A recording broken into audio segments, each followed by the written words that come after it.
Hello and welcome back once again to our series of Bhagwat में क्या है। चतुर्थ स्कंद को हम डिस्क्राइब कर रहे हैं अभी वीडियोस में, और हमने महाराज पृथु की कथा पिछली एपिसोड में मैंने आपको सुनाई थी। और आज हम बात करेंगे सती माँ और शिव जी के विवाह के बारे में, और उनकी जो कथा है जो चतुर्थ स्कंद में दी गई है इसके बारे में हम बात करेंगे।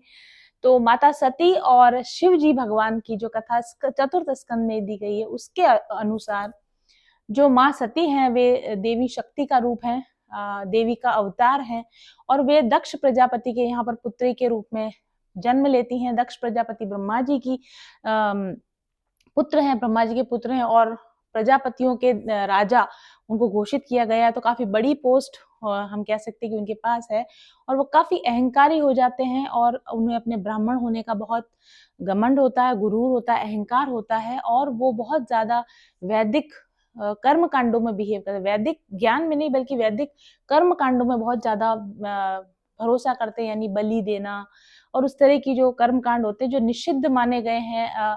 आत्मज्ञान को प्राप्त करने के लिए जिस तरह के कर्म कांडों से दूर रहने की जरूरत है, उस तरह के कर्म कांडों में वे काफी लिप्त रहते थे। अनेक प्रकारों के यज्ञ भी करवाते थे। यज्ञ करवाना भी अच्छी बात है, कर्म कांड करना भी अपनी जगह अच्छी बात है, लेकिन अहंकार रहित होकर जो कर्म कांड किया जाए, भक्ति से युक्त होकर जो कर्म कांड किया जाए, और ईश्वर को प्रसन्न करने के लिए जो कर्म कांड किया जाता है वो फल देता है, वो कल्याण करता है, स्वयं का भी कल्याण करता है और जन कल्याण भी करता है। लेकिन यहाँ पर दक्ष महाराज क्या कर रहे थे कि जो भी कर्म कांड कर रहे थे, यज्ञ कर रहे थे, वो उससे उनके अहंकार को तुष्टि मिल रही थी, और इसलिए वो उनको धीरे धीरे पतन की ओर ले जाता है।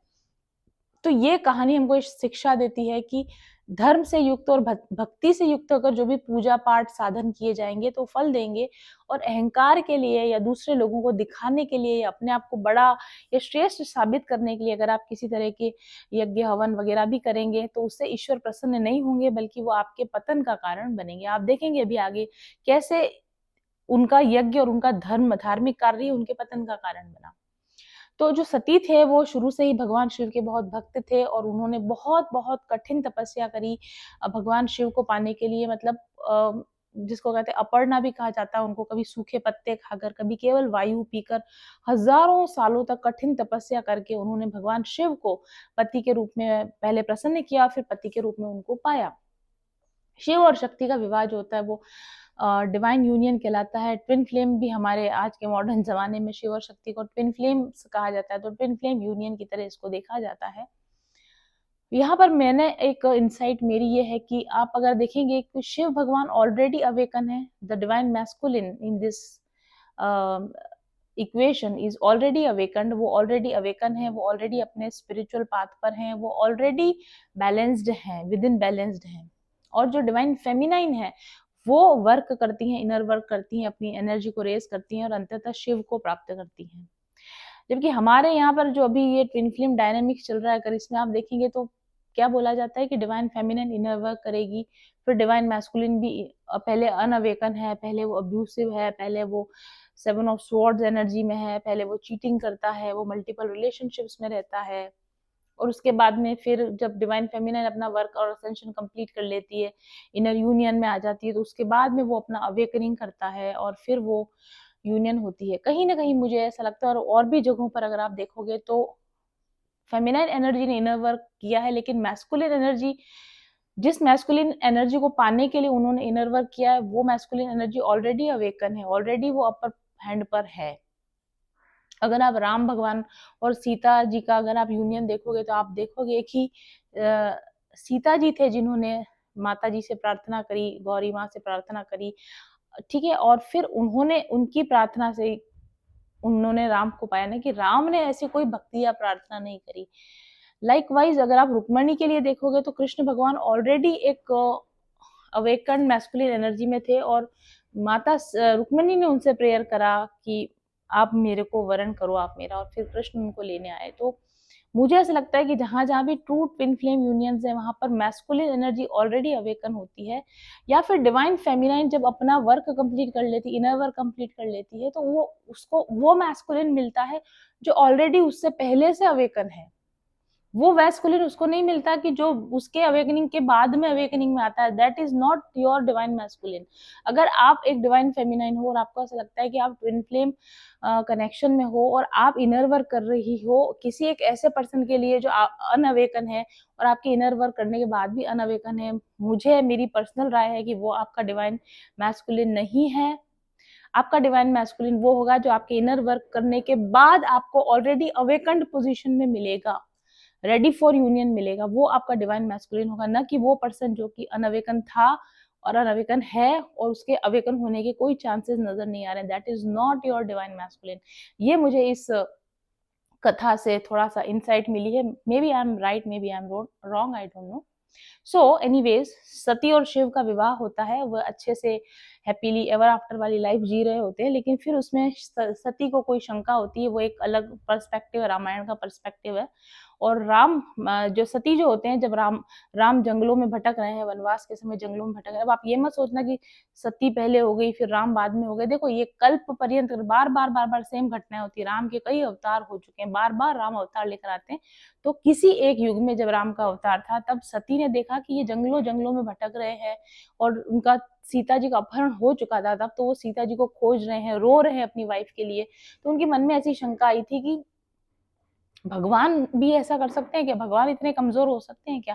तो वो उनकी परीक्षा लेने जाती हैं और वो परीक्षा में फेल हो जाती हैं। उनको लगता है कि ये साधारण इंसान है, ये पहचान नहीं पाएंगे कि मैं सती हूँ, लेकिन भगवान उनको पहचान लेते हैं कि वो सती हैं। That is a long long story short, हम उसको छोड़ देते हैं अभी, क्योंकि वो यहाँ का प्रकरण नहीं है। तो अंततः क्योंकि सती ने सीता माता का रूप धर के राम की परीक्षा ली थी, तो मन ही मन शिव उनका त्याग कर देते हैं कि अब इन्होंने एक बार सीता जी का रूप ग्रहण कर लिया है, तो अब ये मेरे लिए वंदनीय हो गई है, माँ के समान हो गई है, तो अब मैं इनको पत्नी के रूप में ग्रहण नहीं कर सकता हूँ। और उन्होंने मन ही मन सोच लिया था कि मैं अब इसका त्याग कर दूंगा। सती माता को भी पता चल गया था कि शिव ने मेरा त्याग कर दिया, और वो भी उस शरीर को रखना नहीं चाहते थे। और इसी बीच में फिर घटना बन पड़ती है कि दक्ष प्रजापति जो हैं, जो सती के पिता हैं, वो एक यज्ञ करते हैं, बहुत बड़ा यज्ञ का अनुष्ठान करते हैं। लेकिन अहंकार की वजह से, और क्योंकि उनका पहले से शिव से विद्रोह था, शिव को वो नहीं मानते थे। शिव को ये मानते थे कि अघोरी हैं, कर्मकांड नहीं करते, यज्ञ नहीं करते, अनुष्ठान नहीं करते हैं, ये तो अशुभ वेश धारण करके रहते हैं, हमेशा ध्यान में रहते हैं, भूत प्रेत पिशाचों के बीच में रहते हैं। तो वो उनको अच्छा नहीं मानते थे, उनके बीच में कॉन्फ्लिक्ट थे, पुराने कोई कॉन्फ्लिक्ट थे। तो उन्होंने शिव जी को और सती को इनवाइट नहीं किया, जबकि अपनी बाकी सभी पुत्रियों को इनवाइट किया, सभी देवी देवताओं को इनवाइट किया, विष्णु जी को इनवाइट किया, ब्रह्मा जी को इनवाइट किया, बट उन्होंने शंकर भगवान को इनवाइट नहीं किया उस यज्ञ के अंदर। तो जब सती को पता चला कि मेरे पिता के घर में इतना बड़ा यज्ञ हो रहा है और मुझे इनवाइट नहीं किया और मेरे पति को इनवाइट नहीं किया, तो उन्होंने देखा कि मैं जाके देखूं तो सही कि क्या हाल है, ऐसा क्यों हुआ है। कहीं न कहीं गुस्सा भी होगा, मे बी शायद लड़ने के मूड से ही वो उन्होंने कहा, ज़िद करी बल्कि उन्होंने अपने हस्बैंड को कि आप नहीं आ रहे हो तो कोई बात नहीं, मैं अपने पिता के घर में जाऊँगी, देखूँगी कैसा यज्ञ हो रहा है। और उस यज्ञ के अंदर सभी देवी-देवता गए थे, लेकिन विष्णु भगवान नहीं गए, ब्रह्मा जी नहीं गए, क्योंकि शिव जी वहाँ पर नहीं उपस्थित थे। तो ये इस बात का द्योतक है कि तीनों ही देवी देवता जो हैं, हमारे जो त्रिदेव हैं, ये तीनों ही एक दूसरे के पूरक हैं और इन तीनों का बराबर सम्मान किया जाना चाहिए। अगर किसी भी एक का अपमान होता है, तो उस जगह पर दूसरे देवता भी, यानी विष्णु भगवान और ब्रह्मा जी भी नहीं जाते। तो कई बार होता है ना कि आप विष्णु जी को मानते हो तो शिव से द्रोह करते हैं, शिव से प्रेम करते हो, विष्णु से द्रोह करते हैं। ब्रह्मा, विष्णु और महेश तीनों को ही बराबर मानना चाहिए, तीनों को बराबर आदर सम्मान मिलना चाहिए, ऐसा इस कथा के अनुसार आता है। तो वहाँ खैर शिव जी नहीं थे, ब्रह्मा जी नहीं थे और विष्णु भगवान भी नहीं थे, बाकी देवी देवता वहाँ यज्ञ में उपस्थित थे। काफी भव्य यज्ञ हो रहा था। जब सती वहां पहुंचे तो उन्हें बहुत बुरा लगा कि मेरे हस्बैंड के लिए ना तो प्लेस डिफाइन किया गया है, ना उनके नाम की आहुति दी जा रही है ना उनको यज्ञ का भाग दिया जा रहा है। तो वो बहुत गुस्सा हुए और उन्होंने गुस्से में आकर योग अग्नि के द्वारा अपने शरीर को जला लिया। ऐसा कहा जाता है ना, सती उस यज्ञ कुंड में प्रवेश कर गई, यज्ञ कुंड में प्रवेश नहीं किया था उन्होंने, उन्होंने योग अग्नि के द्वारा अपने शरीर को जला लिया, खत्म कर लिया। अब उनके साथ में नंदीश्वर आए थे, भगवान ने भेजे थे, अपने गण भेजे थे अपनी वाइफ के साथ में।